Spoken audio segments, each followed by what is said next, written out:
ingin kalian, buat.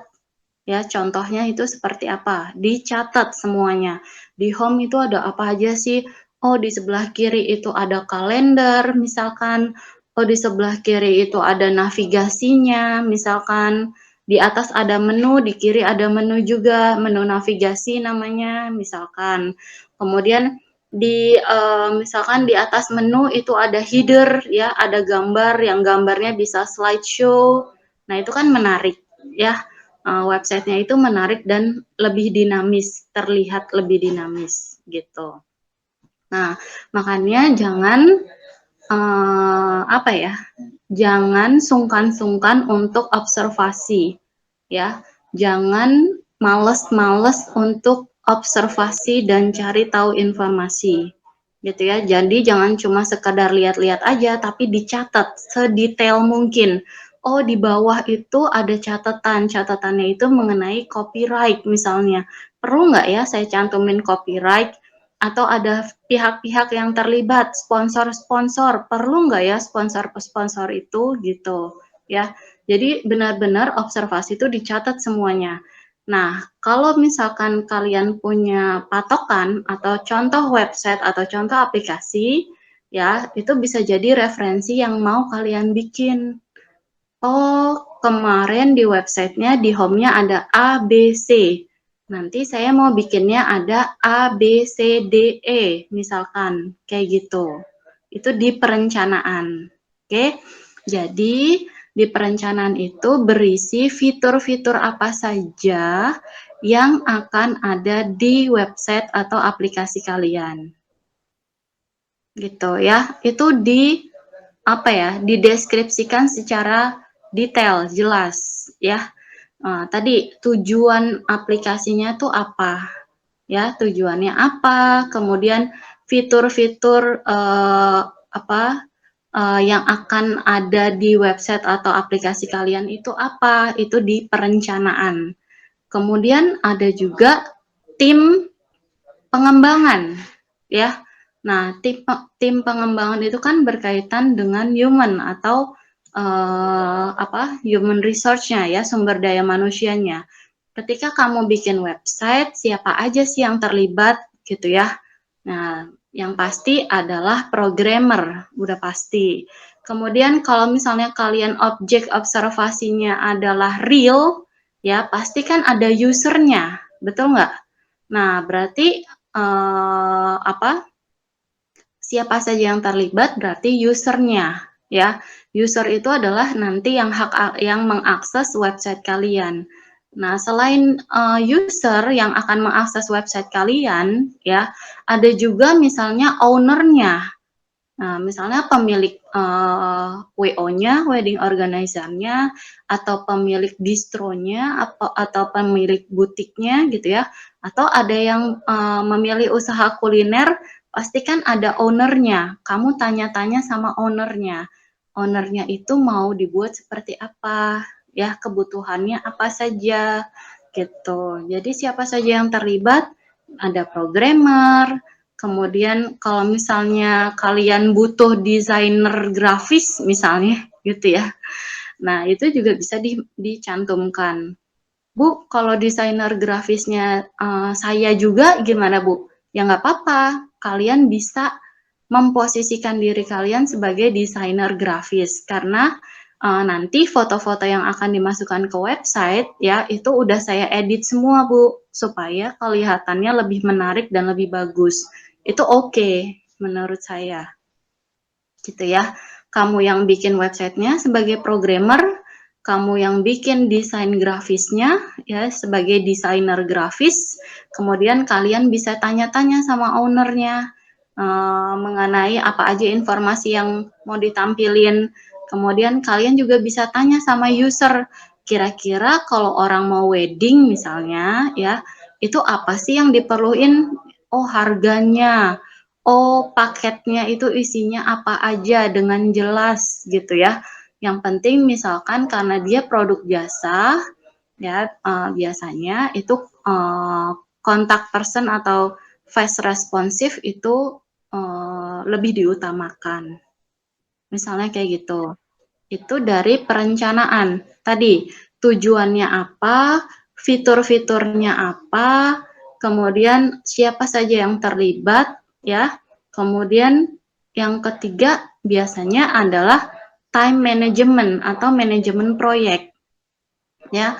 Nah, biasanya itu dibikin kayak timeline, ya.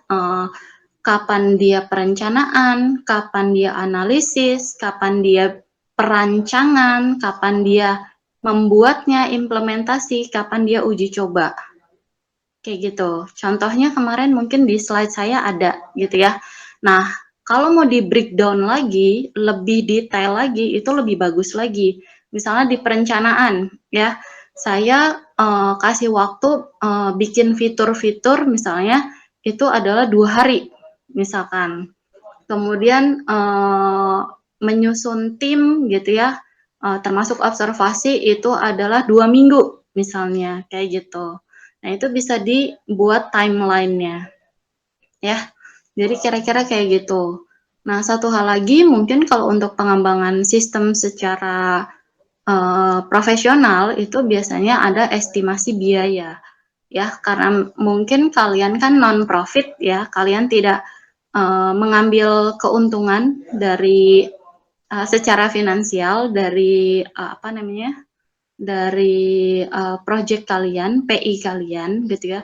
Tapi kalau ada yang PI-nya sekalian diprojectin akan dijual ke ownernya, misalnya kalian bisa kasih harga gitu ya, estimasi biaya untuk programmer misalnya 1 juta misalnya gitu ya. Nah, untuk programmer 1 juta, untuk desainer grafis misalnya 250.000 misalnya kayak gitu ya. Jadi kalian bisa tahu penghargaan untuk orang-orang yang bekerja di dunia website itu berapa. Kira-kira kayak gitu. Itu opsional. Kalau misalnya diperlukan atau kalian terapkan itu silakan dimasukin di penulisan. Tapi kalau misalkan estimasi biayanya itu tidak diperlukan, saya rasa nggak perlu dimasukin.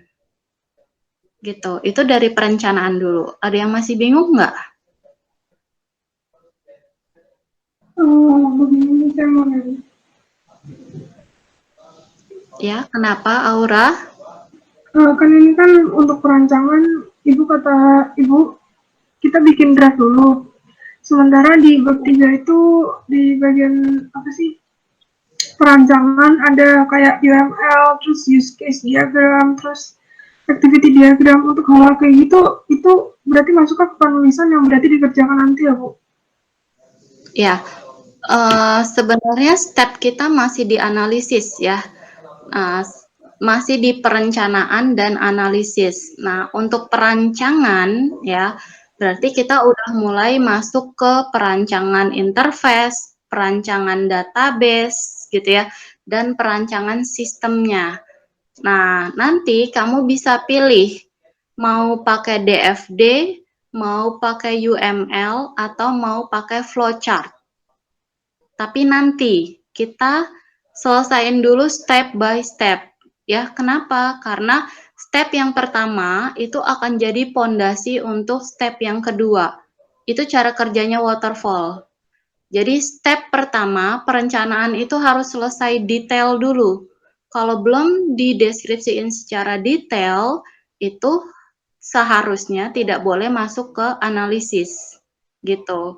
Analisis di breakdown sedetail mungkin gitu ya, sampai dengan selesai. Kalau dia belum selesai, dia nggak boleh masuk ke perancangan. Harusnya. Harusnya ya secara teknis seperti itu. Nah, saya pingin kalian bekerja seperti waterfall, ya. Ini menurut saya sih latihan soft skill juga. Nanti di dunia kerja, sistem kerja kalian itu seperti itu, ya.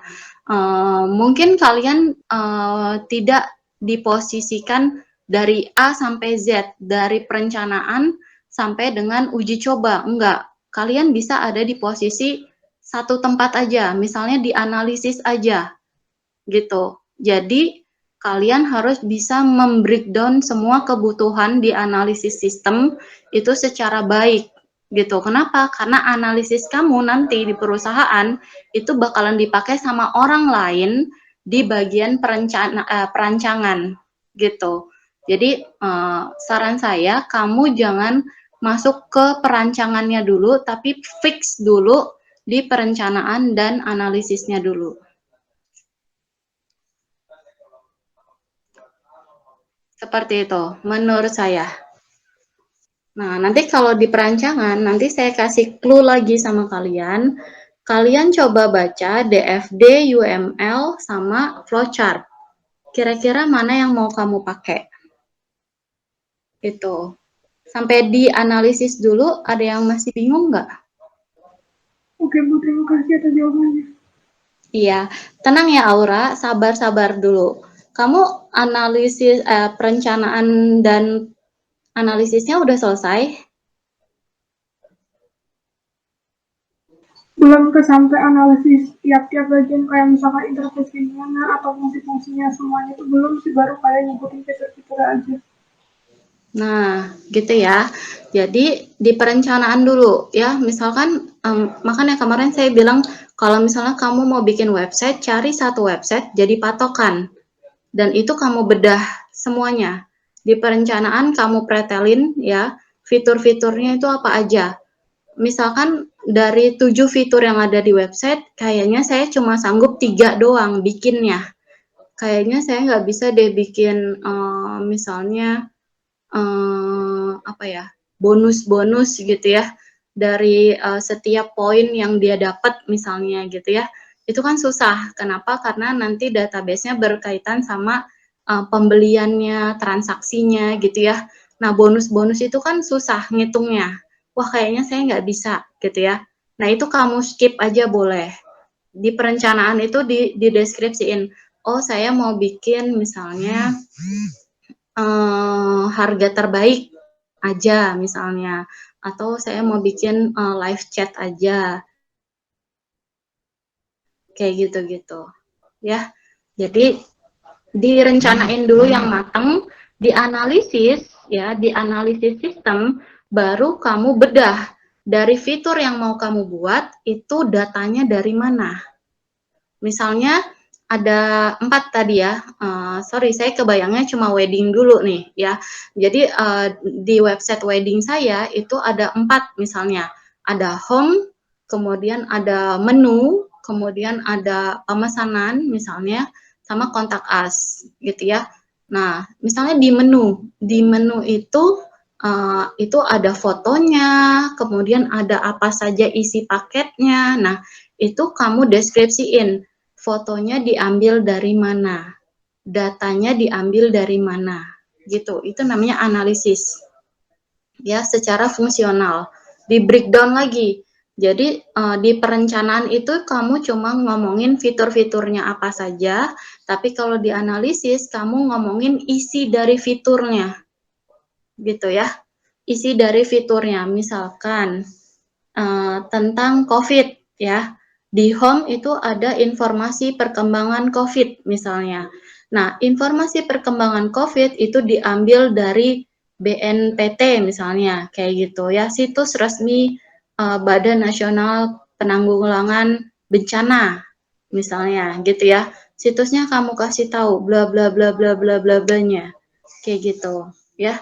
Jadi setiap informasi yang ada di fiturnya, dianalisis itu dideskripsiin secara jelas. Paham nggak sampai sini? Bu, berarti kita tuh buat websitenya dulu, baru melakukan penulisannya gitu, Bu? Ya, yang benar itu adalah direncanain dulu. Direncanain dulu, dianalisis dulu kamu butuhnya apa, baru dirancang. Habis dirancang, baru bikin websitenya. Itu yang benar. Itu yang benar ya.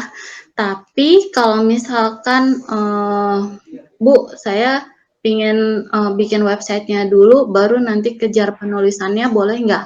Ya, saya sebenarnya tidak melarang, ya, tidak melarang seperti itu.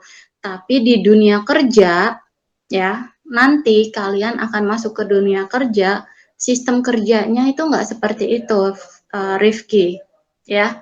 Kamu bisa ada di posisi programmer misalkan, ya, dan kamu bisa mulai bekerja setelah tim perencanaan dan analisis ngasih draft ke perancangan yang mau dibuat. Kalau udah ada rancangannya, baru kamu bikin programnya. Itu yang benar. Itu yang benar. Tapi kalau misalnya kamu pingin go ahead, saya mau bikin websitenya dulu, boleh nggak, Bu? Ya, saya nggak melarang. Tapi step yang kamu jalankan itu tidak sesuai dengan metodenya. Itu aja. Perihal kamu mau maju mundur, artinya gini, saya buat dulu, nanti rencananya saya tambahin. Bu, kalau ada penambahan di website saya, boleh nggak perencanaannya ditambahin? Boleh, boleh. Boleh, boleh aja. Paham nggak maksud saya? Secara metode itu tidak benar. Tapi kenyataannya, ya, kita bicara kenyataan aja ya. Realnya di lapangan gitu ya, website atau aplikasi yang kalian buat itu pasti sesuai sama kemampuan kalian. Bener nggak? Jangan sampai kamu bikin perencanaan yang sangat muluk banget gitu ya, yang sangat high class banget, tapi pada kenyataannya kemampuan kalian itu tidak sampai situ. Gitu. Iya Bu, soalnya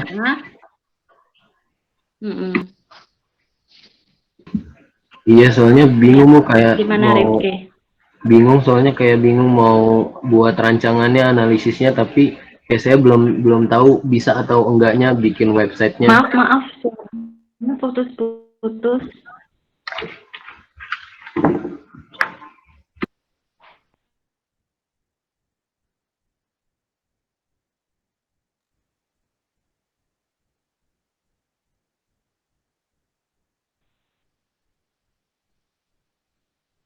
Teman-teman yang lain, suara saya jelas nggak? Iya Bu, jelas. Jelas Bu. Suara saya... Oh, jelas. Baik, silakan Rifki. Tadi suaranya nggak jelas, putus-putus. Iya Bu, soalnya saya bingung banget kayak nulis analisis sama perancangannya, karena saya belum tahu bisa atau enggaknya buat websitenya. Makanya saya pikir Ibu suruhnya buat websitenya dulu baru nulis perancangannya gitu. Saya takutnya nulis tapi nggak bisa buat websitenya gitu.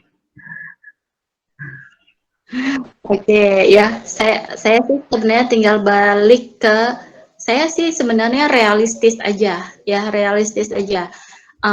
Memang poin yang paling pertama itu adalah programnya selesai dulu. Poin yang pertama adalah programnya selesai dulu.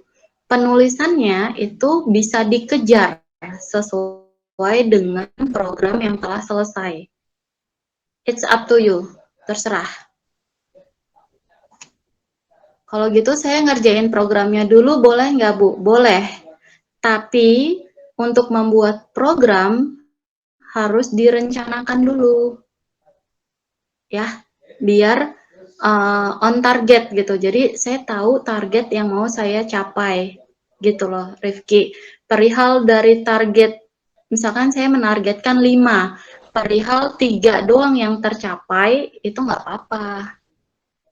Tapi misalnya kamu udah rencanakan, tapi rencananya itu tidak sesuai atau gagal gitu ya, ya nggak apa-apa, gitu loh.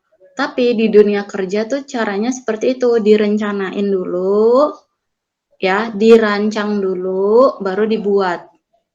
Jangan sampai nanti programnya berantakan, aut-autan. Kenapa? Karena kita nggak ngerancang dari awal database-nya itu ini koneksi ke sini, ini relasinya ke sini, gitu.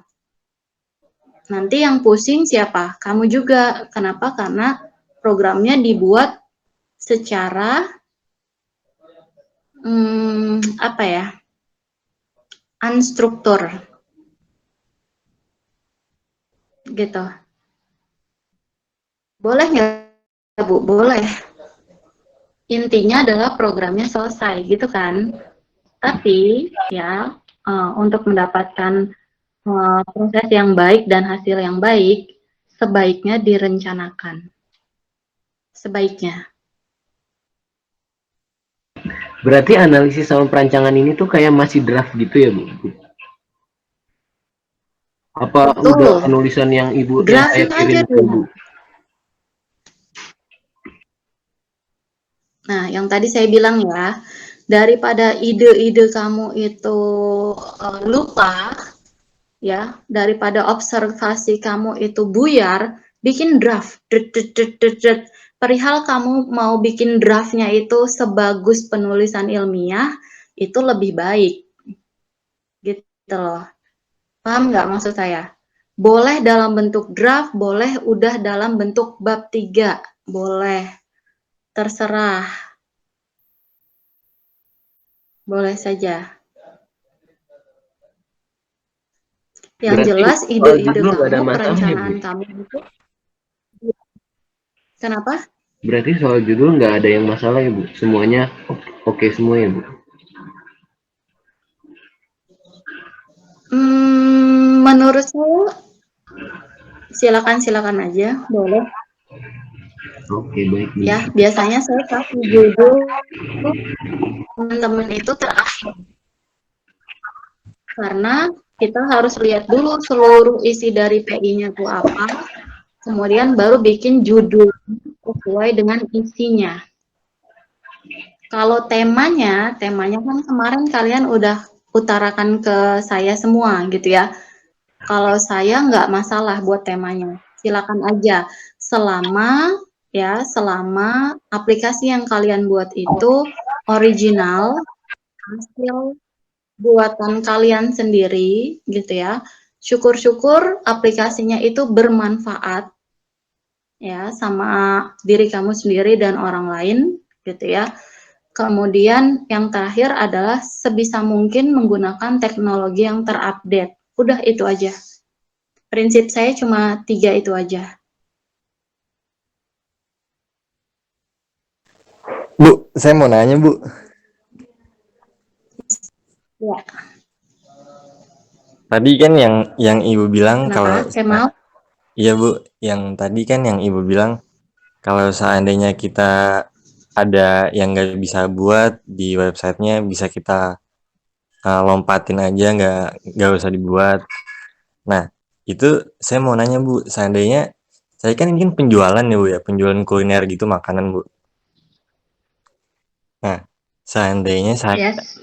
saya itu nggak bisa lanjut kayak ke konfirmasi pembayaran, kalau nggak ke menu dari konfirmasi pembayaran sama mungkin sampai ke check out doang saya bisanya, itu nggak masalah, Bu, atau gimana?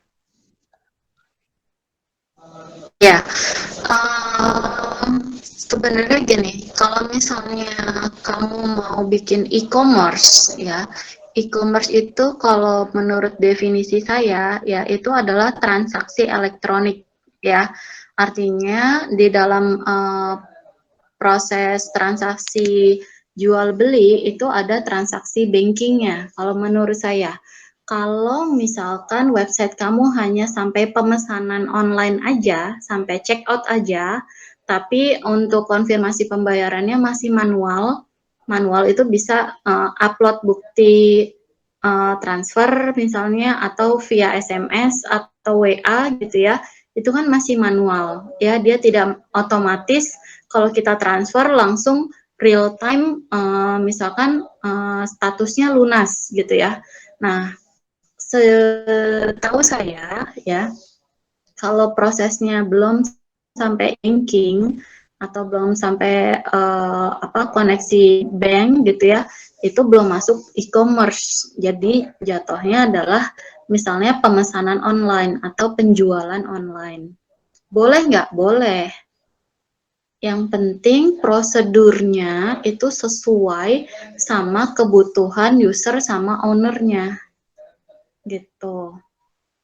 Misalnya yang paling sering ya, yang paling sering itu adalah misalkan ada user mau beli produk, habis beli produk bisa nggak dia tambah, bisa nggak dia dikurangin. Biasanya problemnya itu aja. Misalnya udah isi keranjang, di keranjang itu mau edit misalnya. Tadi beli 10 sekarang mau nambah 2 jadi 12, bisa nggak seperti itu? Kayak gitu-gitu aja sebenarnya. Ya. Terus kalau Jadi misalnya stok barang, itu biasanya problemnya itu user mau beli 5, tapi di situ nggak dikasih tahu kalau stok barangnya tinggal 2 gitu. Nah, sebenarnya poin-poin itu yang perlu kamu perhitung atau perlu kamu buat. Misalnya di katalognya itu ada stok barangnya, ada informasi harganya, kemudian ada informasi detailnya misalnya. Nah, itu kan adalah analisis kebutuhan dari user ya. Nah, user tuh butuh informasi apa aja sih gitu. terus jadi Bu intinya Bu nggak apa-apa Nah, kalau kira-kira seandainya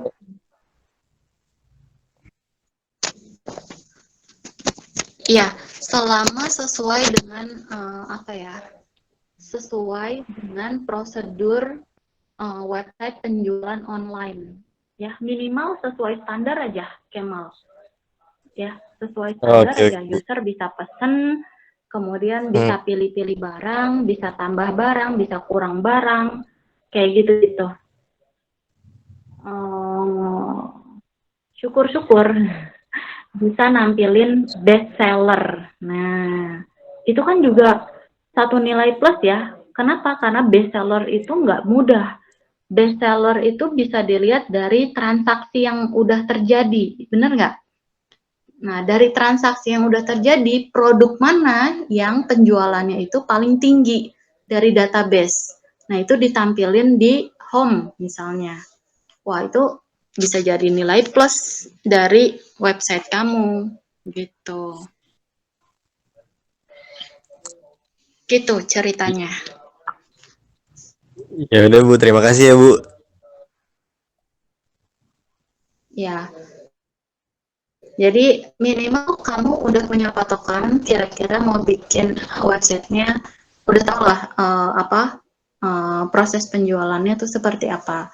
Ya, kamu kan pernah kan beli secara online, kira-kira kayak gitu. Bikin aja perencanaannya kayak gitu. Prosesnya sama misalkan gitu ya. Nah, minimal prosesnya dari awal sampai akhir selesai. Perihal nanti akan ada bonus-bonus yang lain, misalnya tadi best seller, live chat misalnya, itu kan di luar dari penjualan online ya. Itu fitur tambahan yang ada di website, benar nggak? Benar Bu.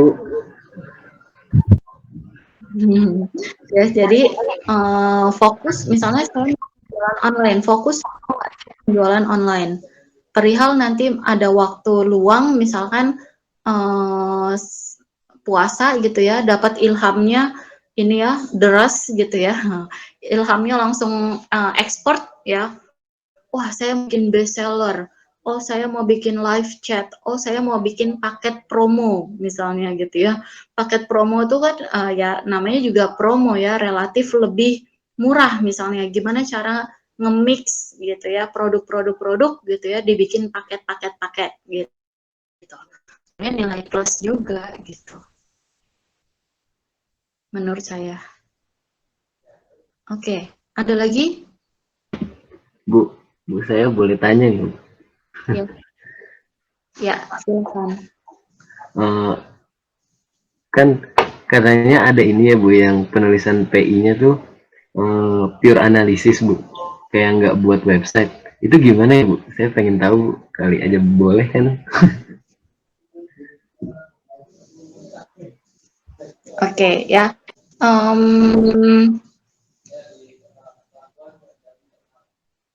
Sebenarnya kalau membuktikan sebuah metode itu berjalan dengan baik atau tidak berjalan dengan baik ya, sebenarnya masuk ke analisis ya. Kalau dari yang referensi yang pernah saya baca-baca ya, itu sebenarnya kategorinya mungkin dia masuknya malah ke tesis. Tesis itu lebih banyak ke analisis ya. Kalau PI biasanya lebih banyak ke produk, ke hasil ya, ke hasil gitu.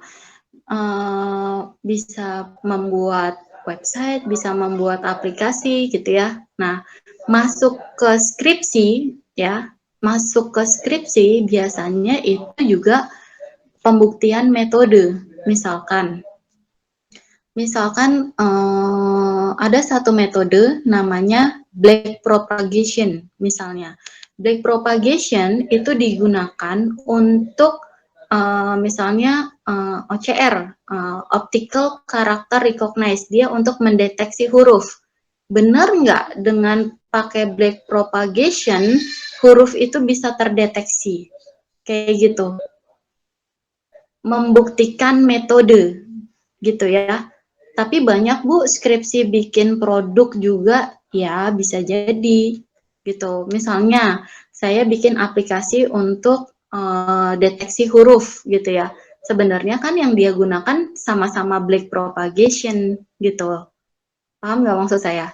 Nanti di tesis di S2, nah biasanya mereka bikin perbandingan antara metode satu dan metode yang lain itu dibandingkan kinerjanya ya, dia akuntabel nggak gitu, dia efektif nggak, sekian persen, ini sekian persen. Nah itu kalau jatuhnya ke analisis ya, itu lebih lebih high lagi sebenarnya. Boleh nggak Bu?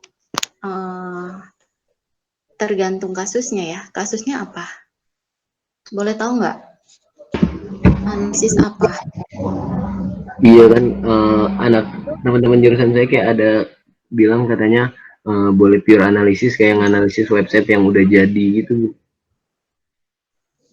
Ya, apa yang perlu dianalisis? Saya juga bingung sih Bu. Oh ya, oke. Saya pernah pengalaman saya di skripsi ya. Teman saya itu bikin web semantik ya. Web semantik itu apa sih? Web semantik itu adalah yang similar. Misalnya kayak kamus. Kamus. Nah, itu kan dia semantik ya. Artinya gini, bisa nggak sih si engine itu memaknai bahwa misalnya Pulau Sumatera. Pulau Sumatera itu kan PULAU, Pulau spasi Sumatera gitu ya. Gimana kalau misalkan si usernya itu tipe, jadi PULAU gitu ya. Misalnya pulau, misalnya PULEO, pulau spasi Sumatera. Bisa nggak dia mendeteksi kalau kata yang salah itu adalah Pulau Sumatera? Paham nggak? Itu namanya semantik, ya, memaknai kata sesuai dengan sebenarnya, similar. Dia mendekati apa gitu. Atau gini deh, gampangnya. Kalian pernah pakai search engine-nya Google kan? Sering kan? Iya, iya Bu. Sering pakai. Nah, coba kalian ketik dan ketikannya itu salah. Biasanya di bawahnya itu kan ada referensinya. Mungkin yang Anda maksud adalah gitu ya, Iya Bu. benerin gitu sama dia di bawah. Nah, itu adalah salah satu semantik. Bisa nggak kamu menganalisis semantiknya search engine-nya Google? Itu sih saya acungin jempol kalau bisa.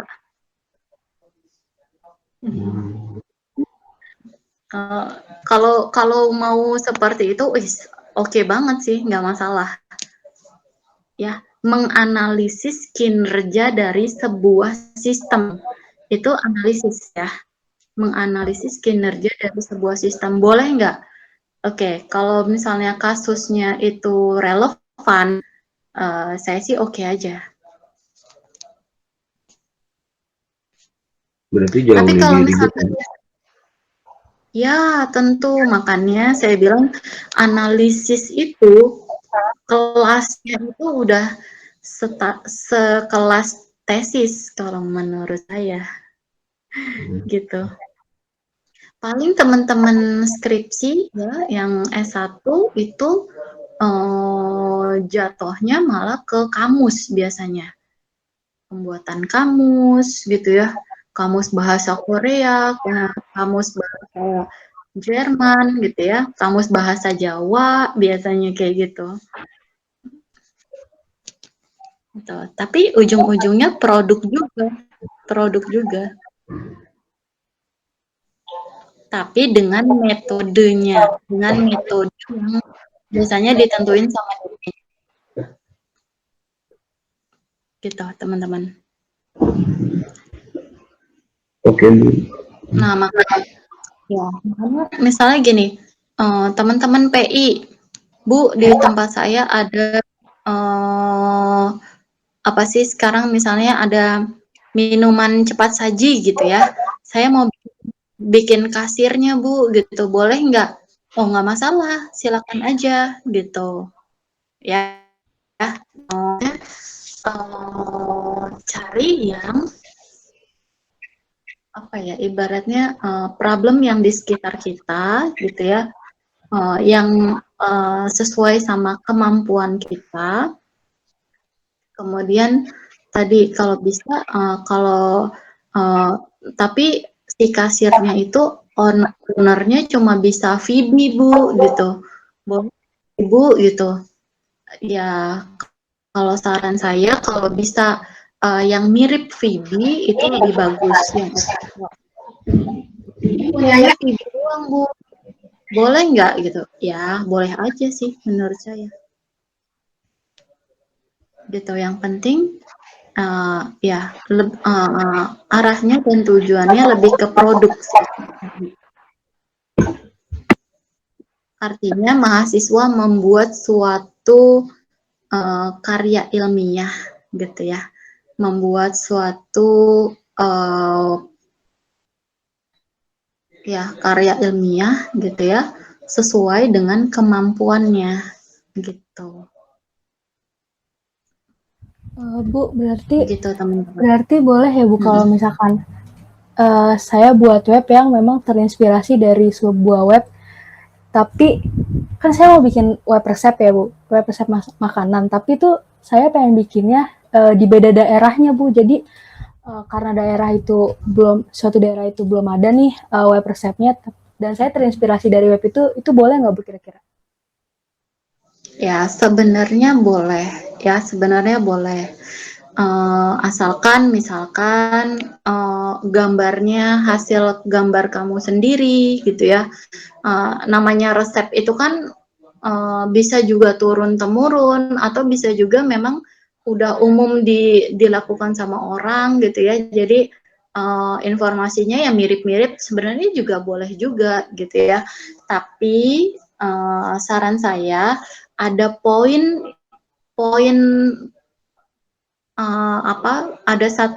ada poin yang buat website kamu itu apa ya punya keunggulan gitu. Paham nggak? Misalnya gini, ada 3 website tentang resep. Kira-kira website kamu tuh unggulnya di mana? Dan itu yang mau kita angkat di penulisan. Kira-kira kayak gitu. Misalnya, oke, kalau yang lain cuma resep-resep aja, tapi di saya itu ada video tutorialnya, misalnya. Terus kemudian ada live chatnya, jadi sambil masak bisa sambil tanya-tanya gitu, misalnya, gitu ya. Itu kan jadi poin plus dibanding website-website lain yang just information aja, cuma nampilin informasi aja, tapi nggak ada info tertambahnya gitu loh ya. Nah, mungkin Afifa bisa cari ide kira-kira apa nih yang jadi poin plus dari website resep saya gitu. Entah sekalian jualan misalnya ya sambil menyelam minum air atau tadi ya kalau yang di website sebelah itu cuma masak rendang resepnya A B C D udah gitu ya. Kemudian misalnya dari Sumatera, dari Jawa masak misalnya gudeg gitu ya, itu kan udah dikategoriin. Nah, poin plusnya apa sih gitu ya? Poin plusnya di situ ada video tutorialnya misalnya, kemudian ada live chatnya gitu, atau ada komunitasnya gitu ya. Jadi komunitasnya itu bisa masukin testimonial, nanti ada yang ngasih saran gitu ya, kayak gitu-gitu.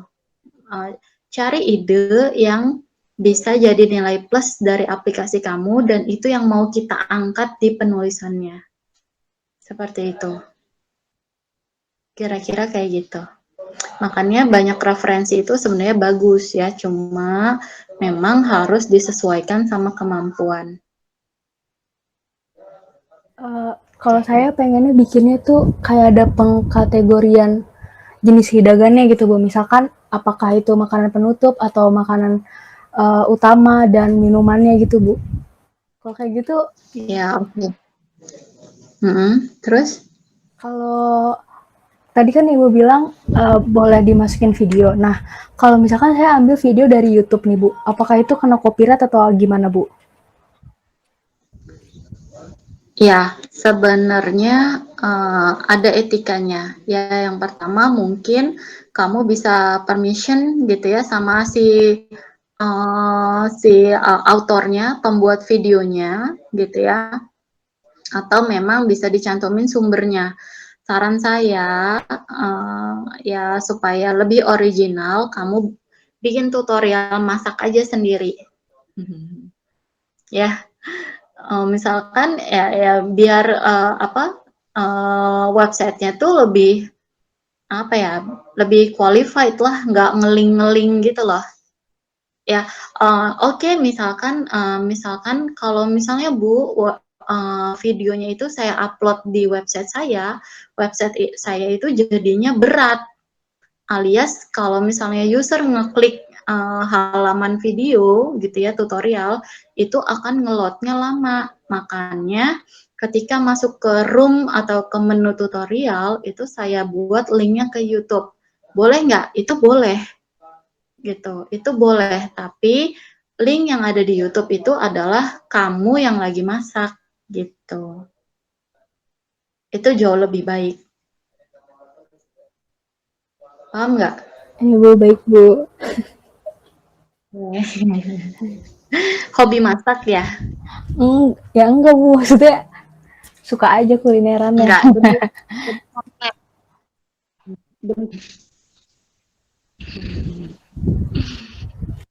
Oke, atau kamu misalnya kan punya channel YouTube sendiri gitu ya, wah itu bisa jadi bahan promosi juga gitu loh, ya kan? Oke, ya mulai dipikirkan yang seperti itu, ya maksudnya ya oke lah sebulan satu menu misalnya gitu ya, atau misalnya kamu bikin beberapa menu, misalkan nggak harus semuanya gitu. Misalkan di website kamu ada 3 kategori, di masing-masing kategori itu ada 5 menu. Ya dari 5 menu itu ya minimal ada 2 lah yang ada linknya, yang real gitu, real misalnya, kayak gitu loh ya. Jadi lebih original aja. Tapi kalau misalkan saya nggak mau ada videonya gimana Bu? Jadi cuma Nggak apa-apa, sebatas cari nilai informasi plus yang lain. sama mungkin ulasan komentarnya udah. Saya baru kepikirannya gitu Bu. Ulasan komentarnya dalam bentuk apa? Jadi kalau misalkan ada user yang lihat gitu, terus dia bisa kasih komentar gitu tentang testimoni juga sih masuknya. ya. Jadi hanya testimoni aja. Iya, Bu. Kira-kira nilai plus apa yang ada di website kamu? Saya baru kepikiran pengkategorian tadi itu, pengkategorian makanan sama nanti di bagian home-nya itu kayak ada slideshow makanannya, terus nanti di di webnya juga ada kayak sejarah singkatnya gitu Bu tentang cita rasa makanan khas daerah tersebut tuh apa gitu.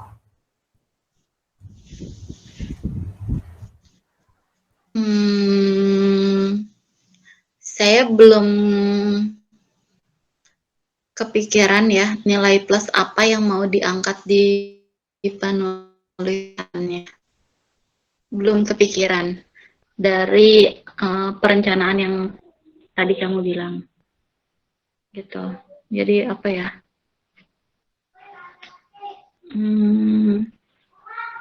Ya, mungkin bisa jadi kalau website kamu misalnya dilengkapi dengan teks, gambar, audio, video gitu ya, bisa jadi misalkan bisa jadi website multimedia misalnya. Misalnya saya bisa angkat kayak gitu. Tapi kalau misalnya elemen multimedianya tidak mendukung, ya berarti belum masuk kategori multimedia gitu. Terus kira-kira poin apa yang akan diangkat gitu. Kamu kebayang nggak nanti si pengujinya akan buka website kamu dan mereka akan coba-coba. Terus kira-kira apa yang mereka akan tanyakan? Ini websitenya isinya apa aja gitu. Ini Pak ada kategori ini cuma informasi aja gitu. Terus ada apa lagi gitu. Nah kira-kira mereka akan begitu sih gitu ya. Udah Pak cuma informasi aja. Jadi cuma informasi aja. Nilai plusnya apa dari website kamu gitu ya. Kira-kira bisa dipikirkan ya. Bisa dipikirkan. Yaitu video tutorial itu salah satu alternatif yang bisa kamu pertimbangkan. Ya Bu. Oke, Iva. Berarti seminimal-minimalnya buat websitenya harus ada interaksi Bu ya antara user sama sistem gitu. Ya, kalian udah tahu ya standar dari website yang kalian mau buat itu standarnya udah tahu. Contohnya kayak website penjualan online udah tahu standar minimumnya tuh kayak gimana. Nah sekarang tinggal hal apa yang mau kalian angkat sebagai nilai plusnya itu aja. Berarti nggak boleh ya Bu, Misalnya gitu. sekedar informasi doang. Saya sebenarnya sih saya khawatirnya nanti pas saat sidang nanti kalian dibantai. Kalian cuma bikin ginian doang. Padahal bikin gitu ginian doang tuh nggak gampang gitu ya. Tapi bagaimana caranya supaya informasi yang ada itu menarik gitu ya dan punya nilai plus gitu. Nah, nilai plus itu yang akan kita angkat, ibaratnya kayak gitu. Apa sih yang mau kita angkat gitu? Oke. Entah interaktifnya gitu ya, entah multimedianya, entah apa ya, fitur-fiturnya gitu. Fitur-fiturnya misalnya ya, itu tadi ya, ada blognya, ada ininya, ada itunya. Gitu. Itu sih menurut saya. Berarti buat mempersiapkan kalau Jadi misalnya ditanya-tanya Bu ya. kenapa? Buat mempersiapkan kalau misalnya ditanya-tanya nanti.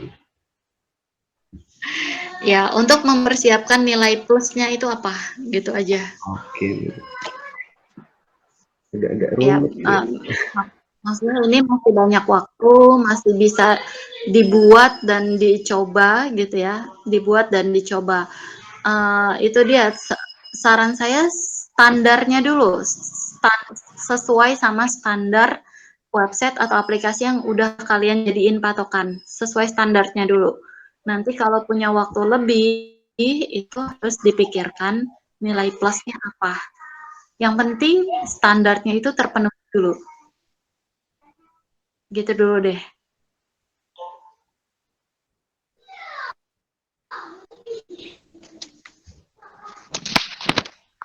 Oke, ada lagi teman-teman? Ya, perihal tadi ya, mau bikin aplikasinya atau websitenya dulu baru penulisannya, itu sih menurut saya nggak masalah. Nah, untuk membuat website itu, kalian bikin draftnya dulu, draft perencanaannya, draft analisisnya, gitu ya. Biar apa? Biar kinerjanya tuh terstruktur, lebih mudah nanti. Gitu loh teman-teman, ya. Perihal perencanaan dan analisisnya kamu mau bikinnya sesuai dengan aturan penulisan, itu lebih baik. Tapi kalau enggak, bikin draftnya dulu sedetail mungkin, gitu ya. Paham ya maksud saya? Baik, Bu. Oke, ya. Itu saya kasih gambaran sampai dianalisis dulu. Takutnya kalian kalau ditumpuk-tumpuk nantinya bingung. Selesai dulu perencanaan sampai analisis, gitu ya. Bu, boleh nggak sih saya perencanaannya semuluk mungkin gitu ya, fiturnya selengkap mungkin. Ya, menurut saya itu lebih baik ya. Perihal nanti ada yang dieliminasi gitu ya, karena tidak sesuai dengan kemampuan gitu ya. Tapi paling enggak itu yang ada yang sudah kalian list gitu ya, itu adalah target yang mau dicapai. Perihal nanti targetnya tidak tercapai itu yang ya Allah alam nggak apa-apa gitu ya. Jadi kamu bikin perencanaan yang matang, dia analisis kebutuhan secara detail gitu ya. Nanti habis dari sini ya, oke, target misalnya, target minggu ini perencanaan sama analisis beres dulu ya. Perihal nanti akan tercapai atau tidak gitu ya, nanti kita lihat ke depannya lagi gitu. Tapi semua di list dengan detail draft-draftnya itu ya. Nanti minggu depan itu kalian mulai baca yang namanya UML, DFD gitu ya, atau flowchart gitu ya, sama struktur navigasi. Nah itu udah penting banget. Oke, kalian baca dulu biar paham oh maksudnya apa. Baru nanti kita diskusiin lagi sesuai sama aplikasinya. Gitu. Teman-teman. Oke? Ya, Bu. Oke ya. Jadi udah mulai mengerucut ya idenya kalau yang kemarin masih bingung antara mau bikin penjualan online apa kuliner gitu ya. Nah, itu udah mulai dikerucut. Oh, saya lebih ke kuliner. Berarti yang penjualan online misalnya dieliminasi aja. Atau, oh, kalau cuma kuliner doang, cuma informasi aja, bingung juga ya nilai plusnya apa. Oh, sambil kuliner, sambil dijual. Itu lebih oke, misalnya gitu. Nah, itu lebih dikerucutin lagi. Ya. Jadi, yang saya mau bikin A, B, atau C, langsung dikerucutin aja, pilih salah satu aja. Nggak boleh, udah nggak boleh bias-bias lagi. Biar fokus nanti bikinnya sesuai sama tujuannya aja. Oke, teman-teman? Ya, Bu. Ada lagi yang mau ditanya? Ibu, saya Ada mau lagi? nanya. Yes. Itu yang tadi soal perencanaan sama analisis, berarti kalau perencanaan itu kan isinya yang fitur-fitur yang mau diadain di webnya ya, Bu. Nah, kalau analisisnya Ya, itu betul. berarti kebutuhan secara detail dari fitur-fiturnya itu kan kayak misalnya ada di web saya misalnya saya rencananya pengen kayak ada home, terus portofolionya, nanti di portofolio itu mau ada apa, terus di home-nya itu mau ada apa gitu ya, Bu? Betul, ya. Kebutuhan secara fungsionalnya itu dijelasin di situ, ya. Nah, kebutuhan non fungsionalnya apa? Itu hardware sama software, ya. Jangan lupa. Jadi kalau di analisis itu ada kebutuhan fungsional tadi ya secara detail, kebutuhan dari masing-masing fitur. Nanti yang keduanya itu ada kebutuhan non fungsional, tidak berkaitan sama fungsi, gitu ya. Tapi dia hardware dan software. Oke? Paham ya? Iya, Bu. Makasih, Bu. Oke. Masih ada yang bingung? Nah, makanya stepnya dijalanin dulu gitu. Kalau stepnya udah dijalanin, direncanain, dianalisis, baru kita bikin perencanaannya, ya. Bu, boleh nggak saya sambil berjalan analisisnya sambil bikin websitenya? Ya boleh, boleh-boleh aja. Kan ngedesain juga nggak masalah ya. Oh, saya mau websitenya warnanya misalnya black and white gitu ya. Nah, boleh nggak? Boleh. Sambil jalan gitu ya. Tapi tadi ya perencanaannya mateng, analisisnya mateng, nanti perancangan sistemnya itu lebih gampang lagi ya kalau udah terstruktur. Belum bikin database-nya tapi udah dirancang dulu. Ini koneksinya ke sini, ini koneksinya ke sini gitu. Oke, teman-teman? Oke. Ada lagi? Nggak ada? Nggak ada, Bu, Bingung? kayaknya.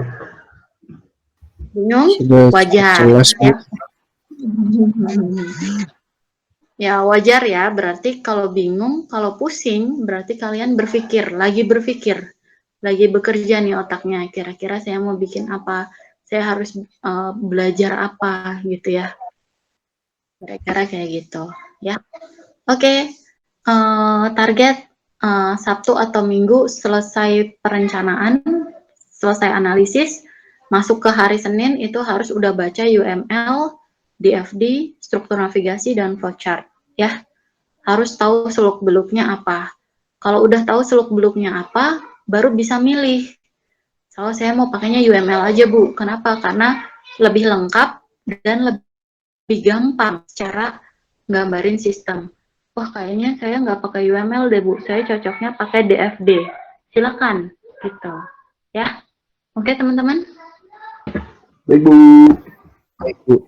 Share. Oke, bismillahirrahmanirrahim. Mudah-mudahan lancar, step by step-nya Amin. lancar. Ya. Amin. Oke. Sampai di sini dulu. Terima kasih atas waktunya. Mohon maaf.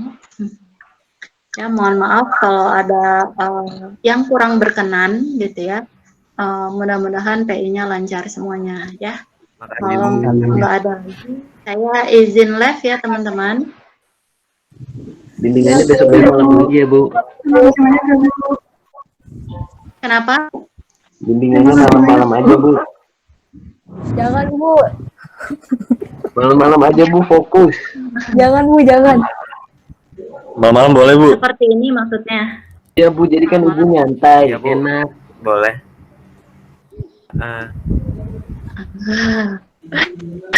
Oke, nanti kita janjian lagi aja ya. Kalian waktu kosongnya kapan? Kebetulan Jumat siang besok saya ada rapat ya tentang LSP animasi. Jadi kemarin tadi Warda juga sempat ini ya tanya, Bu, besok siang bisa nggak bimbingan?